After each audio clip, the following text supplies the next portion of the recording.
What's going on, guys? It's your Josh here, and today I'll be bringing you my match versus Jarboss. This was week 5, and we are currently on week 9. And yeah, you may be wondering why this is so late. Well, that's a good question. School, um, not lack of interest because I love the GPC, but how do I explain this? I haven't really been able to have the opportunity to do so due to just prepping for other matches, keeping in pace with the matches that I still want to keep in pace with. Um, I do plan on uploading a week 9 team builder since I already did play my match last week when we had a week break. So technically, this is my week break right now, so I have time to build a team builder. So I should be okay to go. And yeah, so yeah, as you can see, this team is pretty scary looking team. As the Lincoln Raptors have the Greninja and the Infernape. Those two Pokemon alone just destroy my team. I don't have much to really stop it, considering they're so fast, and my team is very slow. I mean, my fastest Pokemon is base 110 with Latias, so that's unfortunate. So we'll go over the team real quick. Has his potential. I mean, his whole team is Greninja, Zapdos, Hippowdon, Infernape, Exploud, Bronzong, Alomomola, Honchkrow, Stoutland, Mega Sceptile. Pretty much brought everything I expected. And I should go over my team really quick. The first Pokemon is a Choice Scarf Manectric, just to deal with his Greninja because it's fast. Mega Scizor, it's pretty bulky and Spadef. It's meant to take on Greninja, take on HP Fire, live it, hit it with a superpower for really good damage. It's also pretty good for like pivoting around Bronzong on the Hippowdon. They could take a Boom Burst from my next blood, but not a Fire Blast. Nor a Heat Wave from a Zapdos if he's offensive, and nothing from Infinite Beater. But I mean, it's good for just pivoting around his bulky stuff, so I can get free switch into Pokemon such as my Arcanine or my Virizion. Um, my Latias is Habanberry for his potential Mega Sceptile. He didn't bring in Mega Sceptile, so I mean, I'm running a really worthless item, which is unfortunate because I could have ran like something to predict the move he was gonna. Yeah, alright, I had to do something really quick. Anyways, yeah, as I was saying, Habanberry, pretty useless item. I could have ran something like Yachi or Colbur for potential Greninja move and kill it with Draco. Even though you probably click U-turn versus me, but that's not the point. Um, but yeah, Ladia is pretty worthless set, but it was max special attack. And outspeed Infinite, pretty good stuff. Galilift, pretty cool set this week. We're running Iron Ball to hit Zapdos and Bronzong with Earthquake because Iron Ball allows you to hit flying types and levitate users. So yeah, I don't even have to play around Roost of Zapdos. I literally always hit it with Earthquake. Earthquake will KO it, and Earthquake does a million to a Bronzong, especially since I'm max attack Brave Nature. Yeah, my speed's could be absolutely pitiful, and the reason why I want that to be is so Bronzong can literally not do anything to me. The most amount of damage he can do to me if he's like slightly offensive Flash Cannon. In that case, he'll do a little bit of damage, but Heavy Slam and Garaball would literally do zero. And I have a Virizion. Offensive life with Virizion with just 4 attacks: HP, Ice, Close Combat, Stone Edge, and Leaf Blade. Stone Edge for Zapdos, Leaf Blade for the Frog, Close Combat for damage on Bronzong and the Infernape. Leaf Blade's just for the Dawn, and then I mean obviously Exploit just dies. So yeah, this Pokemon could do a good amount of work to his team. Something, but he does have a Greninja, and he does have an Infinite with speed ties for me, which is quite unfortunate if he's like, I don't know, something like that. And then Arcanine is just defensive this week, just max HP, max defense. I don't know why I'm max HP. I should have been 248, but I kind of rushed this prep, as you can kind of tell, because I really don't have a good advantage against this team. So yeah, at this point, I'm just gonna click. Oh Jesus. Oh okay. Okay, yeah, I predicted his Bronzong lead. I just go for U-turn here. I don't know if he's gonna try to click HP Fire or Stealth Rock first, but I'm just gonna go into my Arcanine because I feel like that's just my best play. But he makes the smart playing and he goes for the Stealth Rock. So at this point, I believe I'm going to click Toxic, or do I click Will-O-Wisp? I'm pretty sure I clicked Toxic, predicting this Hippowdon because I figured he wouldn't go into his Bronzong, predicting a Fire move. So yeah, I go for the Toxic. I could have gone for Willow, but I mean I don't have Will-O-Wisp on this thing, which is unfortunate. because as you'll see, he's actually an offensive Hippowdon, which is a pretty cool set. I think he was like just AV, max attack, max HP, something like that. As he predicts my Latias really well, he goes for Ice Fang. That's 54%. And with Sand, I'm going to be down to 28.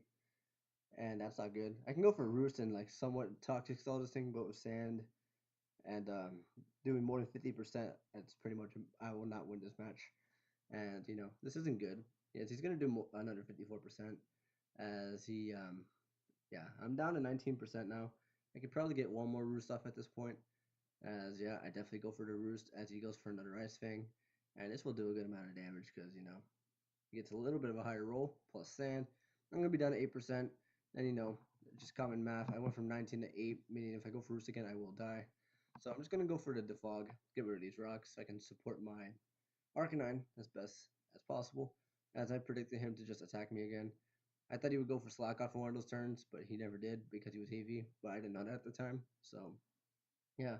Pound's now down to 8%. I could just go into my Mega Scissor and just click U-turn at this point. It's my best play. If he goes in like Zapdos and he has Static, then I know he can't defog away my rocks, which is cool.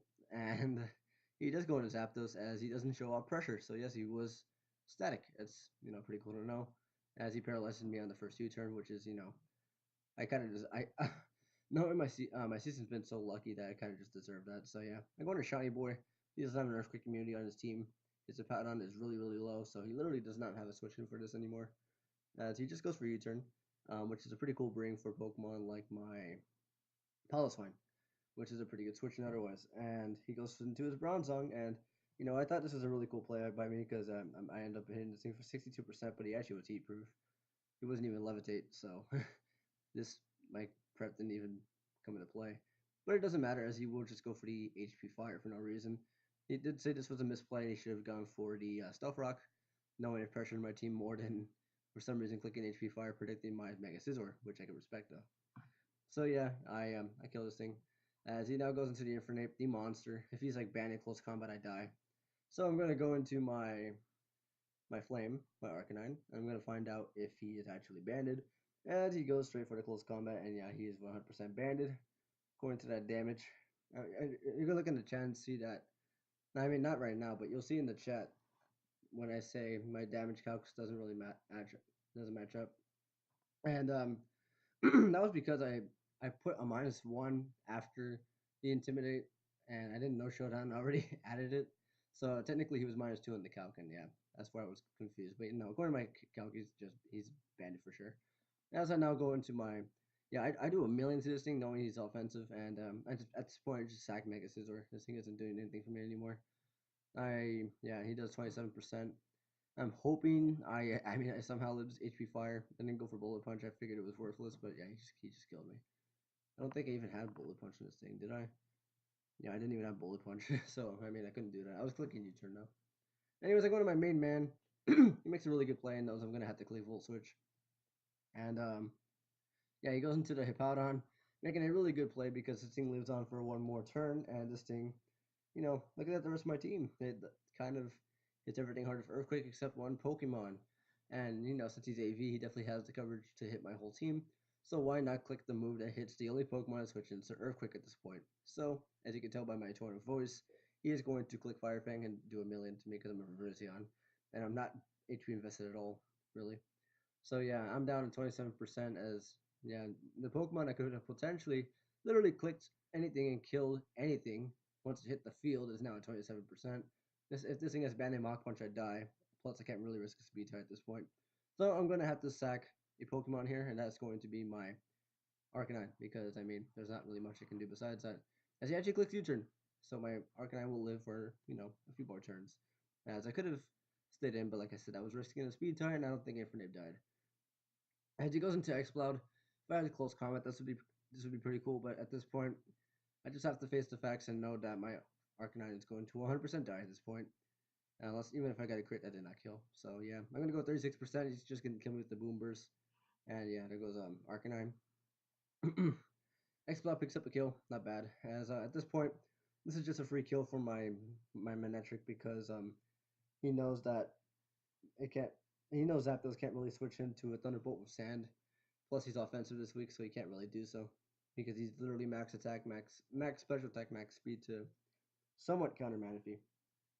And yeah, actually no, Sand ran out there. I didn't realize that. At this point, this is like pretty much my win con. I can't sack this thing, so I gotta sack my Gigalith at this point. There's literally nothing I can do. And he's actually gonna click close combat here, which pretty much shows you that if I would have stayed in at any point in the game, I did die to a bad in close combat. At least I was right there. That was pretty cool. Because according to my calc, I did like way over 100%. So I knew there was no way I was living. So I'm gonna go into my T-Mobile. I gotta hope I win a speed tie, and that would be pretty cool. And he goes into this thing. I predict this, and yeah, I click Stone Edge, almost kill it. I'm gonna take some life orb, and I was really sad because I was hoping I would actually kill. But no, Zapdos, its natural bulk inversion is really bad base attack to begin with, just didn't do anything. So at this point, I'm gonna go into my Manectric. I'm gonna hope he clicks like an electric move for no reason. But yeah, he clicks Heat Wave, it does a lot to me. But it's fine. It's better than him clicking Roost because now this thing 100% dies to any move I go for. And I'm just going to click a electric move and kill it, which is good because now it is actually pretty close. If I get some RNG in my favor, this can, be a win in my favor. As he goes into Infernape, and at this point, I really have only one play. And that one play is clicking Thunderbolt, hoping for a pair. And that doesn't happen. I needed a para plus a para. I need para plus paralysis to win the game there. And now he just wins with Greninja because I don't outspeed Greninja. I can potentially win the speed tie and make it a 1-0 as spoilers. He didn't his showdown messed up on him because he was on mobile. And I would know because I use mobile myself and it does happen. That his showdown messed up his EVs and it went from like 252 speed to 170 something for some reason. So yeah, I was a guaranteed 1-0 loss in my favor, which is fine. I had a really bad matchup, and Jarboss does get a win versus me, and that kind of sucks. But what are you gonna do about it? He played really well. He predicted me a lot more than he predicted me a lot more than I predicted him. That's for sure. And I mean, as a result, like I lost a lot of HP on my Virizion, and if I didn't do so, I could have lived a hit from Greninja, and as I could have won the game as a result. Shit happens. That's my fault. 100% my fault. I could have easily won. Anyways, that is that match right there. I shall move on to the week 8 match I had versus the St. Louis Chatouts. Well, he wasn't the St. Louis Chatouts that I battled him. I don't know. His name is Fredo. That's all I know. He's the he's the next battler that I'm working on. Can't even talk, man. I can't talk. I'm so sorry. That was really weird. I bet it sounded like it just threw up. Anyways, yeah, we'll go over the team. This is it's a pretty cool team. Pretty cool team. If I can find it, that is. Do I even have it? I don't have this team, or do I not? Yeah, I don't have this team. Huh. Hmm. Let me pause. I'll be right back. So yeah, my team is gone, and I have no idea why. But I'll just go over the team. It's a really cool build, and let me explain this one. I have a Tailwind team revolved around Piloswine, offensive Piloswine, and Manaphy, which is pretty cool. I My Scizor is Tailwind, Ironhead because it does a lot more to Sylveon, U-Turn, and Roost. Togekiss, it was I don't know. I don't know what it was in this thing. Arcanine was defensive spread for his defensive Pokemon. And Netro goes there to pivot around stuff that wasn't called a Jolteon. And even then, Overheat does a lot. HPS does a good amount of Sand Slash. He ran 2 Volt Switch immunities, which is actually kind of annoying because the plan was to kind of just Volt Switch on him. Piloswine, max attack this week. I have enough speed to outspeed a max speed um, Victini with Tailwind. He didn't bring a Victini, so it didn't matter. So I actually outspeed his whole team in Tailwind, which is awesome. And then just Tail Glow Manaphy for Tailwind support. I outspeed his Scarfers, and then I would just win the game. So yeah, I'm just going to put this on really slow. There's a lot to explain in this match. Let me just switch sides really quick. Yeah, he's gonna lead with his Chaos Raver to Tyrantrum as a lead with my Mega Scizor. If he is not the ability to boost his Fang moves, I 100% live this Fire Fang. If he does choose to go for it, as he does go for the Fire Fang, but he does unfortunately miss. I mean, like I said, if he wasn't Strong Jaw, I didn't die. If he was Strong Jaw, then which I didn't think he would bring because Head Smash. Look at my Head Smash switch and it doesn't exist. I wouldn't really appreciate it. So I figured that wouldn't happen. So now he goes on a Noctowl. I know Heat Wave will not kill me. This thing is really bad. As I go for the Iron Head, I don't get a flinch, but He does miss the heat wave, and that's really unfortunate. As I'm just gonna go for another Iron Head and pick up this kill in the Noctowl. But at this point, he had enough after 2 turns of RNG. He just had enough, so he forfeited. So yeah, that's it. I went 6-0. Um, I don't know how the kills worked. I still don't know to this day. And yeah, GG to Frito, 6-0 win, not bad. So at this point, after 8 weeks, we are 6-2. Week 9, we play the Exeter, the Exeter Chief, Evires, and Melantosh. Really good guy.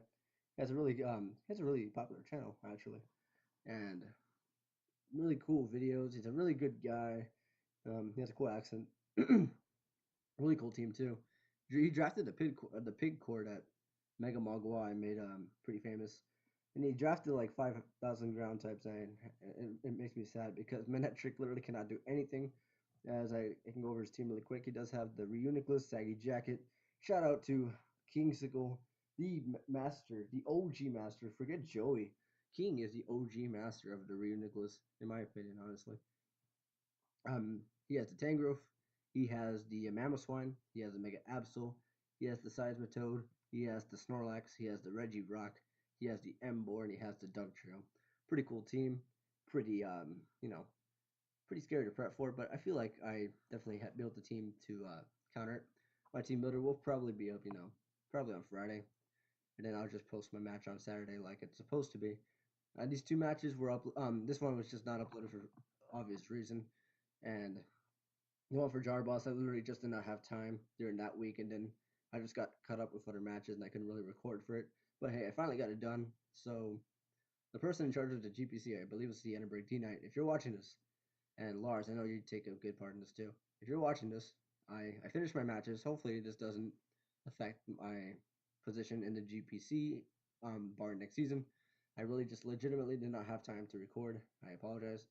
So yeah, I finished my 2 matches that were not done. I feel pretty proud of myself. So yeah, I'm gonna be up on out of here, and yeah, au revoir and peace.